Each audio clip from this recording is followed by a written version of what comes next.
What is going on, Wolfpack Savage here? In today's video, we're going to be diving in depth discussing how we all should be approaching gunfights in real time. A lot of you guys, when you get in gunfights, you panic, and instead of calming down and thinking about the things you need to be doing, in this video right here will highlight a lot of these points. But if you do enjoy the video or learn something new, make sure you subscribe to the channel today, leave a like on the video. Let's get this video to 600 likes. But without any further ado, let's go ahead and dive into the gameplay. Oh yeah, and we actually for once are blessed with a random that has a lot of brain power. All right, ladies and gentlemen, here we are spectating Philly Boy that is approaching a 2v3 situation. Now they are shooting at somebody else. It could be two teams, so know that going in. Taking some shots long range with the Cooper, and of course the range being a little too much, he's going to go ahead and mount it and push in for the final kill. Now the fight is long from over, most likely, because again there are multiple teammates. However, I want to discuss exactly what we did here, and this is the beauty with being able to pause the videos and rewind, because we can actually go over the things that they're doing. Now we all know that the Cooper carbine doesn't have the greatest range in the world when it's a ground loot pickup, right? He knows that. He goes ahead and mounts, and he gets some nice easy shots off. Unfortunately, now we're out of ammo. He swaps his weapon. He does notice somebody pushing up, tries to get a molly off on him, and as he jumps out, he's able to connect. Now this is something I really want to highlight, because it's not something we see too often. A lot of players, and I try to talk you out of it, a lot of you guys will ADS and kind of like try to follow the enemy with your scope instead of just lining up your reticle, aka this little thing right here, or the dot, and then snapping on the enemy and then ADSing. That's exactly what he does. He literally jumps out, lines up that reticle, then he ADSs, is able to get enough shots off to break his armor. And because his armor's cracked and ours isn't, now this is still a gamble, but because we are at an advantage armor wise, barely, he's gonna go ahead and push in for the final kill. And it's as easy as that. A lot of times when we're spectating players, when we're spectating viewers, or even teammates of mine, we'll see them, they'll get an armor break and they'll just kind of freeze up and allow the enemy to replate. And then in their head, they're like, oh, now I think I'll go ahead and push. And by then, now they have a drop on you because they're going to be camping in the corner, fully plated up. You're going to bust in, and then you're dead. So again, guys, take advantage of situations where you have the enemy at a disadvantage. But again, I do believe there's another team here, so hopefully after we get plated up, we kind of scan around a little bit. Now that team might have already killed the other team, but definitely don't ever assume. Get all our reloads together, probably going to grab a little bit of loot and then move out.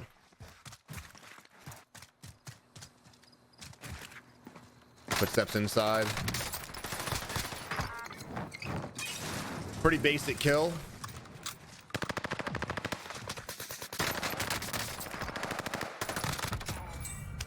Beautiful headshots. Philly just going for headies right now. Now we do have the guy below us on. Oh no. Oh no.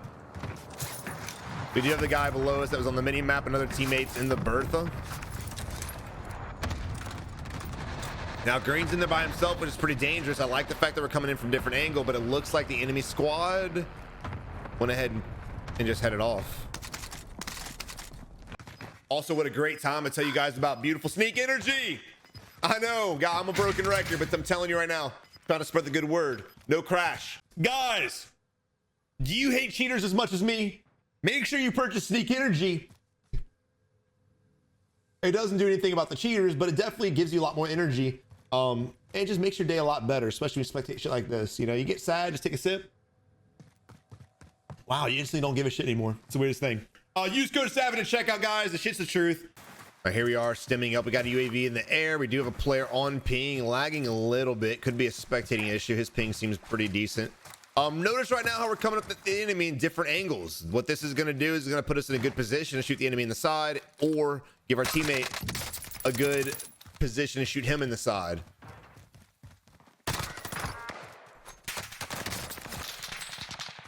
And that's just unfortunate. Now, a few things we're gonna go ahead and highlight real quick. Savage, stop pausing the video. That's the whole point of the series, brother. You're gonna have to sit tight and relax. All right, so one thing I want to go ahead and solidify again is just talking about strategy and how you should be approaching most fights. And we're also gonna be talking about what the team did incorrectly in this position too. So right here, we have a solo player running to a known hotspot. This is freaking airfield. Duh, there's people here, not to mention we've been shooting teams here.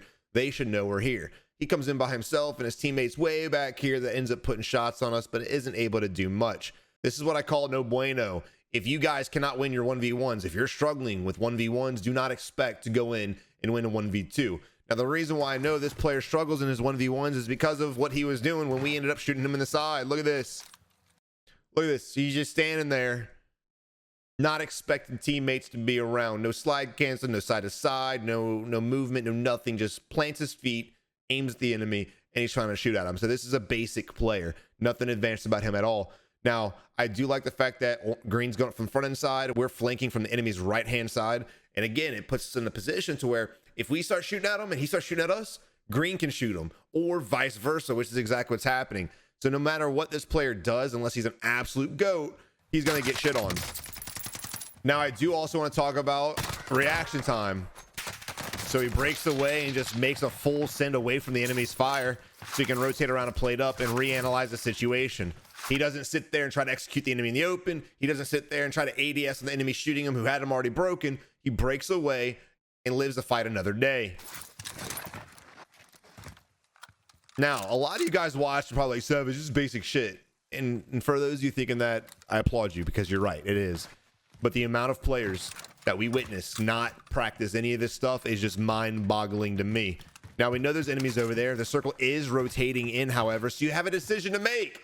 Do you want to have this long-range fight, waste each other's plays, waste each other's ammo, and then in the end not get the kill? Or do you want to move on? And that's exactly what Philly Boy is doing. I love to see that. And let's go ahead and just force ourselves up, maybe get our second loadout, maybe catch the enemy as he's rotating in too, instead of, again, playing the edge of the zone and end up getting third-partied. Most of the time, if you guys are playing the edge, you're probably getting third-party. That's the case for me. That's the case for players we spectate. That just seems to be the going rate of strategy in this game. Trying to tell you guys to avoid the edge if you want to have a better game, a longer surviving game, and maybe even win. But if you are aggressive players, again, you do want to clean up people on the edge of the circle. Just always make sure your back is clear, because you will get third-partied. That's exactly what we're going to be doing, rotating up to the east, trying to catch the enemy blip off guard. Great on green, going ahead and pull up his map and actually live ping it. Seems to be a little bit further away. And again, notice how instead of just moving right in the street, right at the enemy, which does one of two things. One, it'll make us vulnerable because we'd have no cover or concealment. And two, the gas would be encroaching on us as well. So again, it's just no bueno from both of those aspects. So we're going to actually come at the enemy at a little bit more of an angle, working in with the zone and also getting some cover. Now, in a lot of your heads, you're like, well, Savage, that's low ground. And you're right. It's not the best, but it's still better than being up there with no cover and concealment. At least we can kind of hide using the elevation to protect us should the enemy look down and start shooting at us. Now, we got to predict that the enemy's going to be a little bit further to our left-hand side because he is continuously running, even though we are not. I do believe we're undershooting the enemy a little bit. He's probably more to the left. A lot more to the left, I would imagine. Philly Boy. You got to admit, Philly Boy is definitely very aware of everything going on. But I do believe, just again, judging the speed of the blip, the enemy's probably a little bit closer to the next zone than we are. We'll probably catch him in the back, honestly. Weird. So weird. Not to mention, we did ping the enemy, and there's another guy on top of the rock shooting at another player. So we're running into multiple teams right here. Throwing down ammunition for ourselves and green before we jump in here. Preconditioning the stem as we run up. Spot one enemy, gonna go ahead and get the knock. Again, there's two teams, so be aware of that. Coming in, wrapping to the right hand side.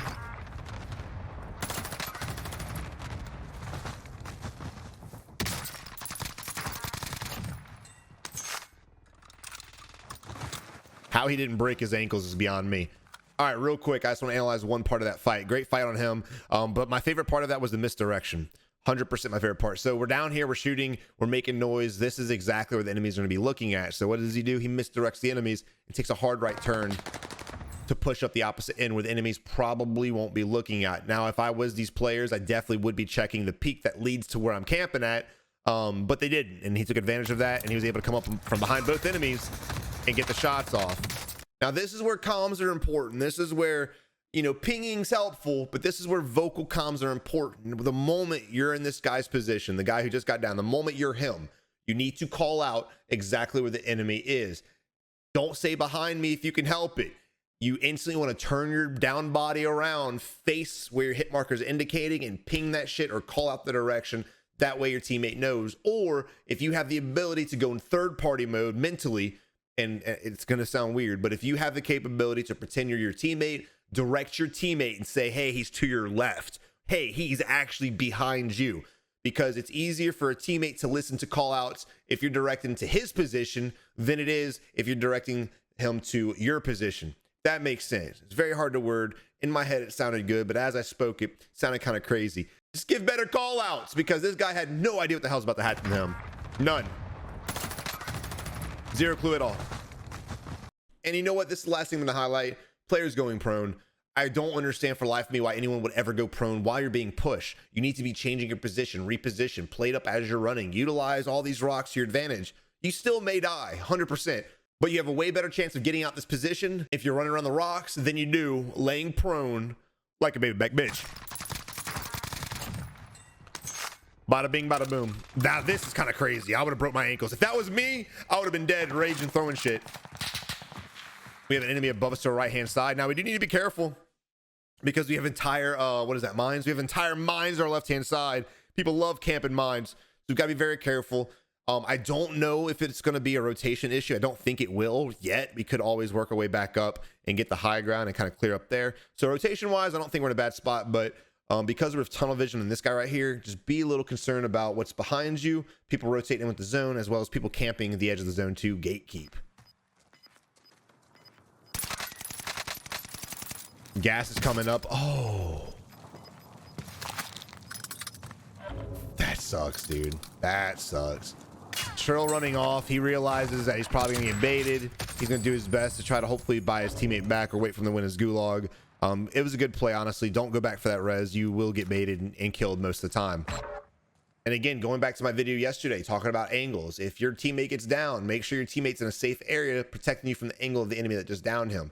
Too many times you spectate players go for reses like good teammates that they are, but again, you want both of you guys to survive, because if you get headshotted, you ain't helping nobody. Just make sure whenever you're resing a teammate, the angle of which he got shot is safe by whatever piece of cover you're next to.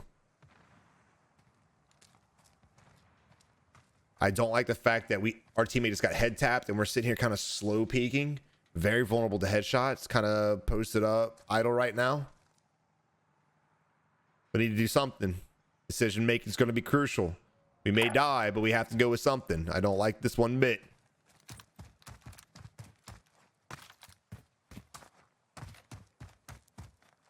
Loadout drop is over there to the west-hand side. We have 13 seconds. Oh, it is not looking good.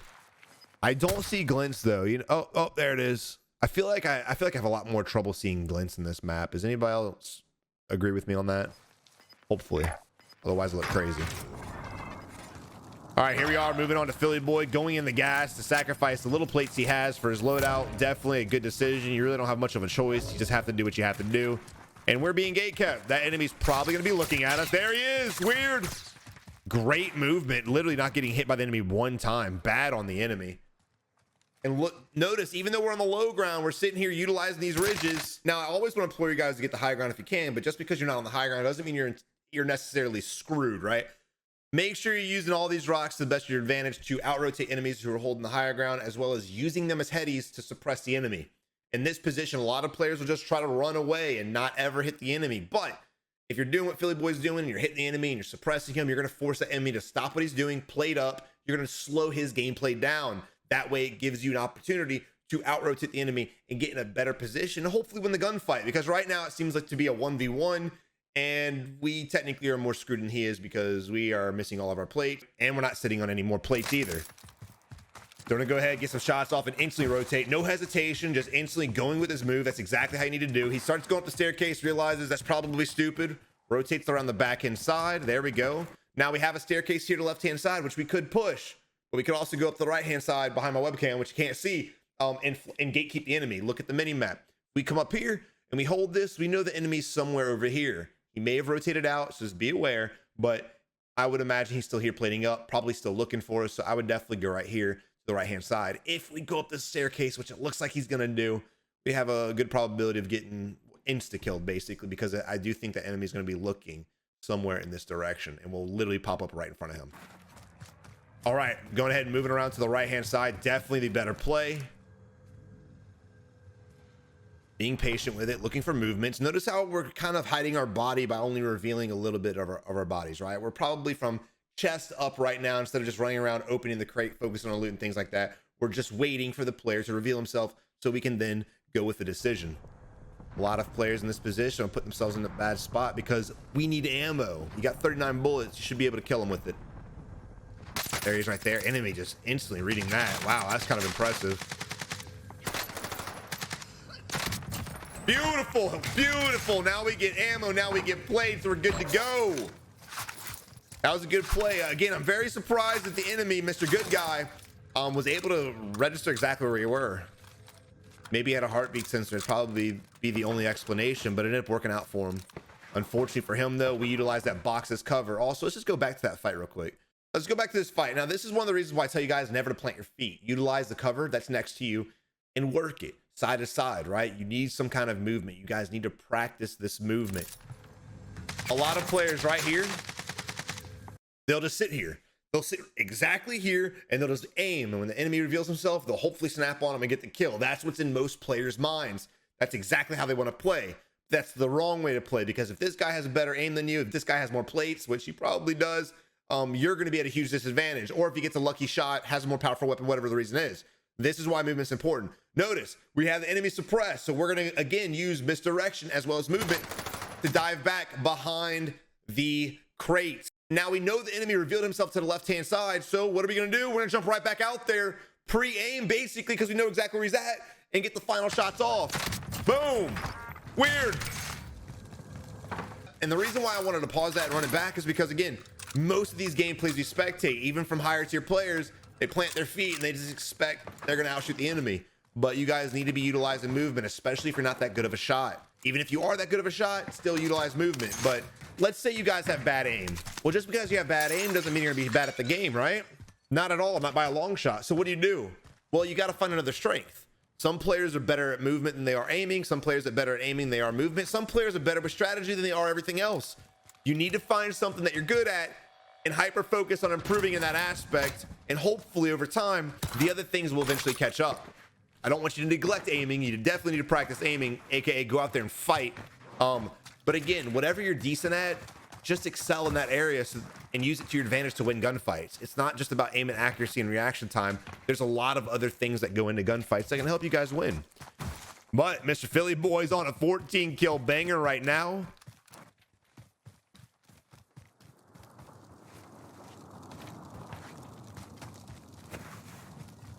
All right, here we are rotating around again. Look at his observation. He's looking everywhere. He's not just staring one direction. He's scanning with his reticle. And on top of that, I'm sure he's also scanning with his eyeballs. When you guys are playing these games, stare at every aspect of your screen. Do not just stare at where your reticle is at. Clearing the ridges, clearing everything that we needed to clear. Romeo needs to get his butt over here so he can buy our teammate back. We've got enemies falling down to the 334. Not really sure what's happening right now. All right, we're gonna go ahead and drop our money, push up to the enemy. That'll allow our teammate to buy back our squad member and get a UAV in the air. Teammate. Romeo. Oh, Romeo, where art thou, Romeo? Dude, decision making is crucial. And I'm gonna say it one more time. Decision making is crucial. Basic common sense, guys. Do not get hyper focused on the enemies that are near you that aren't even worried about you. They're fighting. Oh well. If your teammate's third partying, let them third party. This is not an immediate threat. This is not something we need to bail away from the buy station, go help our teammate with. If Mr. Philly Boy is getting shot by 15 people and needed help, then yeah, screw that buy station. Let's go help our boy at. But we're third partying. We're at peace right now, right? Romeo needs to buy back Noodle Slapper Sam. That way we can have 3 teammates and also a UAV. We can do this. We better not lose this fight, because if we do, it's Romeo's fault. I'm calling it right now. Oh, Philly Boy able to clean up another kill. It wasn't his. I'm not mad at it. I'm just frustrated with Romeo, so it came out like I was irritated. I'm not at all.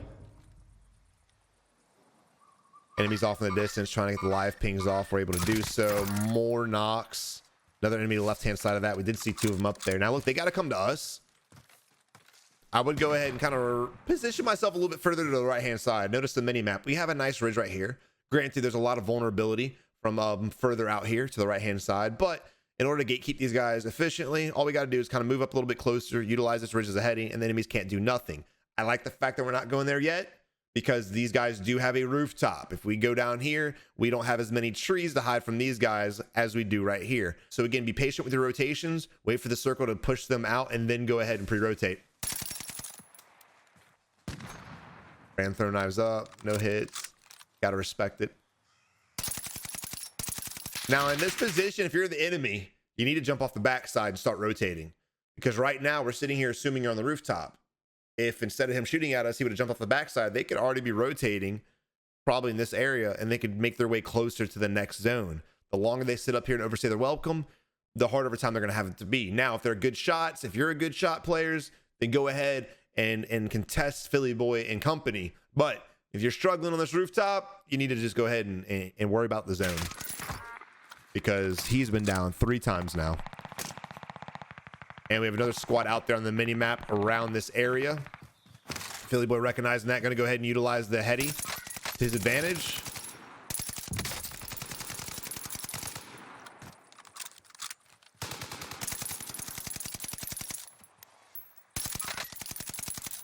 Now look, in moments like these, we're panic spraying a lot. We got 15 kills, we're on a good game. It's getting end game. This happens to the best of us. We start getting a little wobbly with our shots.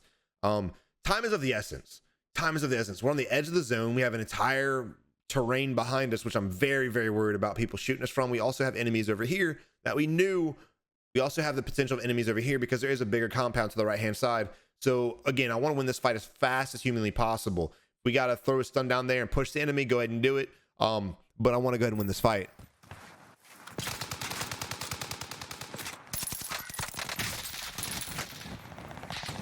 Teammate shooting at us from what looks to be that little shed over there, and unfortunately his teammate looks like he might make it, maybe.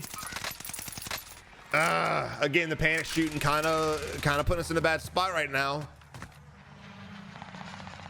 All right, now I don't like this. Wait, he might turn. Never mind, we're good. I was about to say, if he pushes across, I don't like that move at all. Oh my god, he's gonna do it. All right, I'm gonna hold off.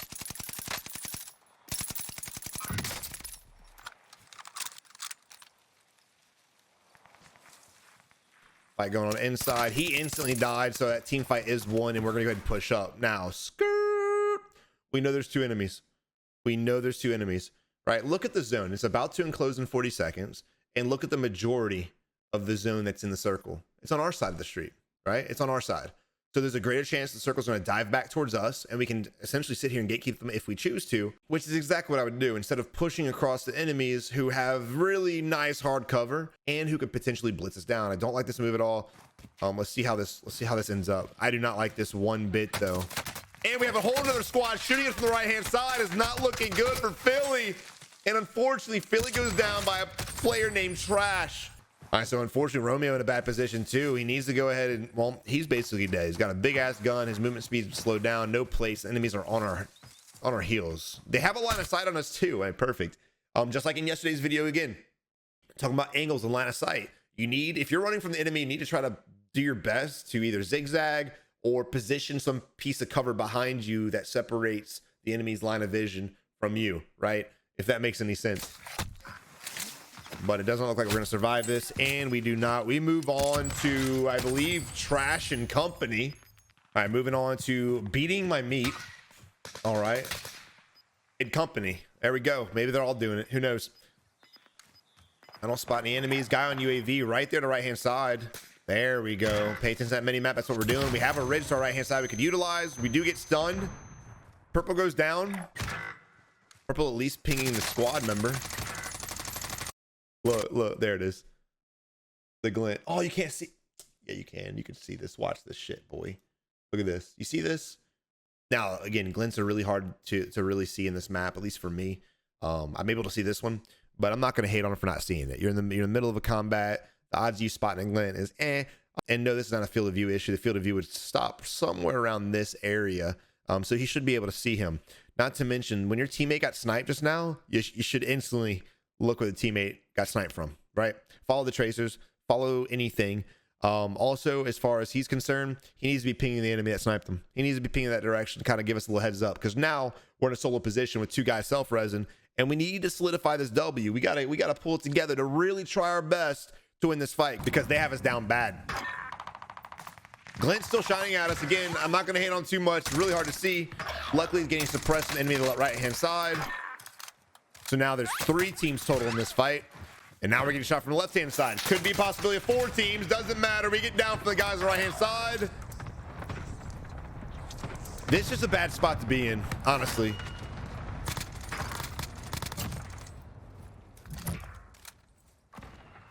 All right, it's got a buyback, so we need to be peeking in. Like I said in yesterday's video too, when you guys are plating up, you want to get visual on things around you. You don't have to just sit up there and kind of look around all weird and shit. Just kind of pop up a little bit like a little gopher. You ever play whack-a-mole? You know, they pop up and they go back down.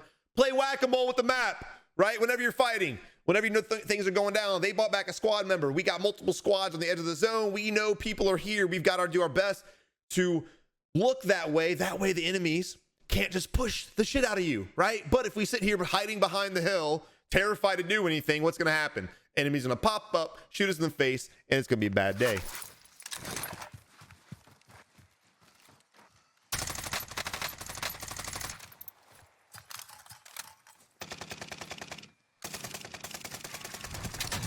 Enemy right there to the left-hand side.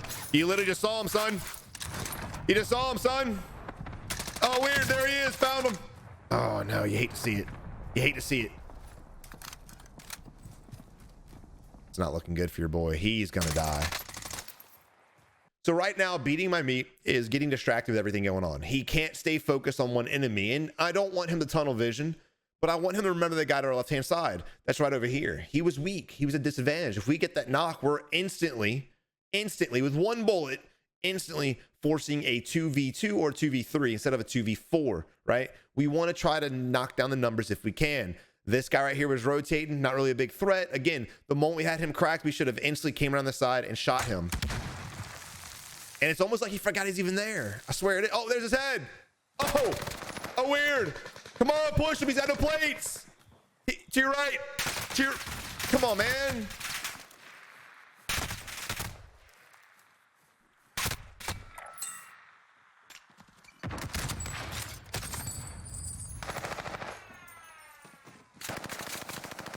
Look how many teams are over here. And we're gonna discuss in a second. All right, so let's talk about this fight, right? Going back to the original fight when we first started spectating this team, going back to that, the moment we saw shots coming from the left and coming from the right, which meant there were possibly 3 other teams here, we should have made that conscious effort to bail away or group together and kind of blow through them one at a time and basically make a firing squad. But instead, they stayed spread apart and they got picked one at a time. You guys are in a bad spot. If there are multiple teams fighting you, you've got to do your best, not to sit on top of each other, but stay relatively close together. That way y'all can target and focus on each individual player. Unfortunately, the guy we were spectating was so focused on everything going on around him, he damaged everybody, but he didn't get any damn knocks, which was very, very unfortunate. Again, when you have when you're playing on the edge of the circle, you've got to go ahead and automatically assume there's going to be more than one team that you're fighting. Automatically. 9 times out of 10, that's just the given fact. So when that happens, you and your squad have to get together and you have to start beaming people. Target the people closest to you. Try to position yourself in a safe position away from the people who have range on you, aka the team on the right-hand side. That way, you guys can again blow through team after team after team. Stop fighting 19 people at the same times and stop forgetting about players that are around you. The guy that got shot from the right hand at the end, he knew he was over there. He did. That wasn't a surprise. He just forgot. Now, maybe he didn't see the guy who was sniping him get clapped in the side of the head by the team on the right-hand side, but I did. I saw it. You saw it. He should have seen it, but because he was tunnel vision, he didn't. He forgot, whatever the case was. Bad play on his part. Alrighty, moving on to Dumpster and Company. Oh, there's Trash. Hey, we found him. We're on the edge of the zone. We've got 17 seconds. We need to hurry up. Let's get out of here. Let's start analyzing the situation. Let's start moving. All right, Blue's gonna go ahead and start analyzing things, pinging enemies over the 71. We could rotate in that direction, or we could rotate this way, but whatever we need to do, we gotta do something fast.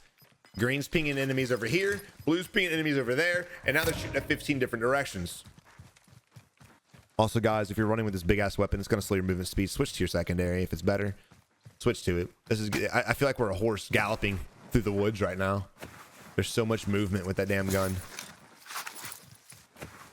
Shit, you're even better off swapping to the bow. Movement speed's crucial, guys.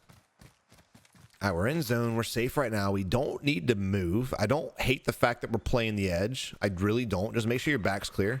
You want to at least peek 1 or 2 times. I don't believe there's players behind them because there's only 3 enemy teams left, but better safe than sorry. Especially when player count's greater than this, definitely be peeking the back. But I'd stay up here for now. I really would. Or we can even go up that ladder on the side of the building if we happen to get a knock. If we all get on top of the building, we can really hold that position.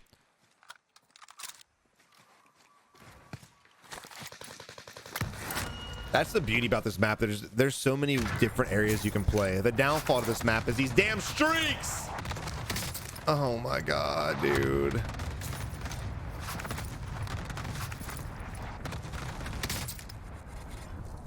Unfortunately, we go down by the streaks. It is what it is. I really don't like the streaks.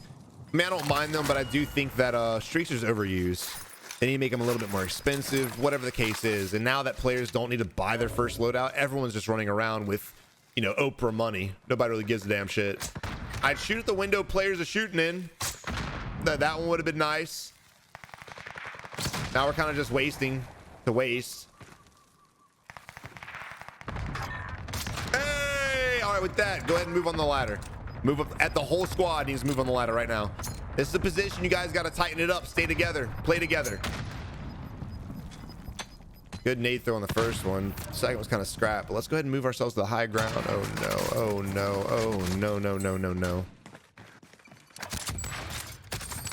Do we really need to discuss that one at all? Clear corners. Don't go inside. Play the high ground. That's pretty much self-explanatory. Moving on to Clutchy. Let's see. Moving on to Chuchi. What the hell's his name, bro? Coochie. It's Coochie. Moving on to Coochie. Go. Fuck. Sometimes when dude, you know what? Sometimes when I read these names, I just feel stupid as shit. I'm gonna be honest. Y'all are so damn clever with the way y'all word things, dude. Kids these days, bro, they fuck my head up. Another instant. You know, dude, like I said, dude, if we all would have come up this ladder, 2 of us would still be alive. Weird. Dude, we would be in such a good position. We'd be the only squad with a full team right now, and we'd be ready to win. All right, here we are. Trash with getting stunned, but still holding the ladder. Great play, anticipating the enemy coming up. Cluster on us. We are forced to bail off, unfortunately. Hey, even better decision. I probably would have jumped off. This is actually a way better decision. Coochie going down, unfortunately. It is what it is. Again, dude, how many cluster strikes have we had in this endgame? Jeez. I kind of cleared this out before I jumped. Oh my god. Alright, nice pick with the precision strike. It looks to be a 2v2v1. Oh, 2v2v2. I don't know. It's something math. All right, here we have a player who's down. Trash goes in, gets the kill. And now we're spectating Mr. Trash rocking 12 kills. Good on blue being a team player, marking and ping, and I love that. Enemy getting caught out. Bad position, bad rotation. Now forcing a 3v. Now forcing a 1v1v1, and here we are. Now you can anticipate there's going to be an enemy below us. That's a given. And there's probably going to be an enemy across the ravine. Now this is just breaking down and assuming. No one knows for sure. This is just assuming, going back to just remembering how players play, right? You're going to always have a player who tries to pre-rotate the circle, which is definitely the better decision if he's safe to do so. So I would anticipate an enemy somewhere, probably in the little fence area, but there'd be a player on the other side of the ravine for sure. And players at the camp, so of course there's probably gonna be somebody below us in this corner, maybe even on the roof, who knows, but definitely anticipate a player close. We have a heartbeat sensor. There you go. Trying to spot the next enemy. I don't see shit. Heart beating again, nothing getting picked up.